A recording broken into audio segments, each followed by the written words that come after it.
Bonjour et bienvenue sur la chaîne Mincir durablement et sans frustration. Et aujourd'hui, je vais vous parler de l'alimentation à privilégier pour avoir le ventre plat.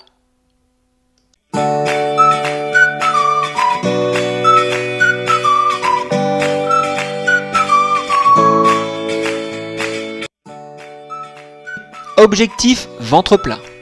3 kg de moins en une semaine. Avant et pendant l'été, les couvertures des magazines sont remplies d'injonctions à arborer un ventre sans graisse sur les plages. La raison première est évidemment esthétique, mais les professionnels de la santé et des chercheurs le confirment. Avoir un gros ventre sans forcément être obèse peut être dangereux pour la santé. La graisse abdominale ou viscérale s'accumule autour des organes localisés dans l'abdomen. Pour prévenir les risques sur la santé, il faut jeter un œil au tour de taille. Il y a danger au-delà de 88 cm de tour de taille pour les femmes et de 102 pour les hommes. Pas d'inquiétude donc lorsque l'on arbore uniquement un petit bidon ou une petite bouée, selon le surnom affectueux donné à votre ventre.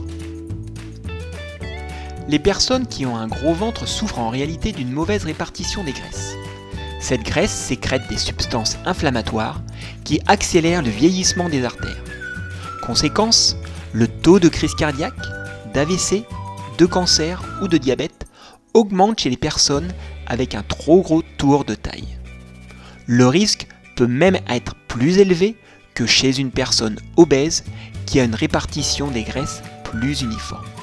Car par exemple, lorsque les graisses sont concentrées au niveau des fesses ou des hanches, le risque pour la santé est moindre.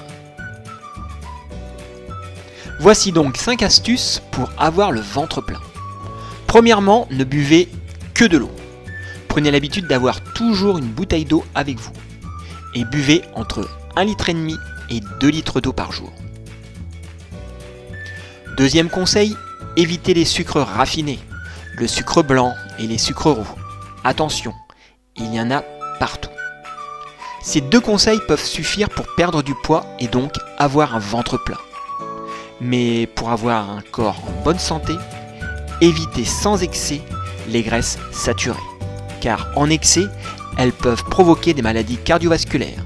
Il faut donc en consommer avec modération. Troisième conseil, mangez équilibré. Et évitez les produits transformés, les produits industriels, qui sont des perturbateurs endocriniens, qui se logent dans l'abdomen et qui sont très difficiles à faire partir. Et dernier et quatrième conseil, pratiquez une activité physique sportive. Privilégiez celles qui stimulent notre cardio et qui font transpirer, comme la course à pied, le vélo ou encore la natation. Voilà, cette vidéo est maintenant terminée. Je vous invite à vous abonner à la chaîne Mincir durablement et sans frustration et je vous dis à très bientôt pour une nouvelle vidéo.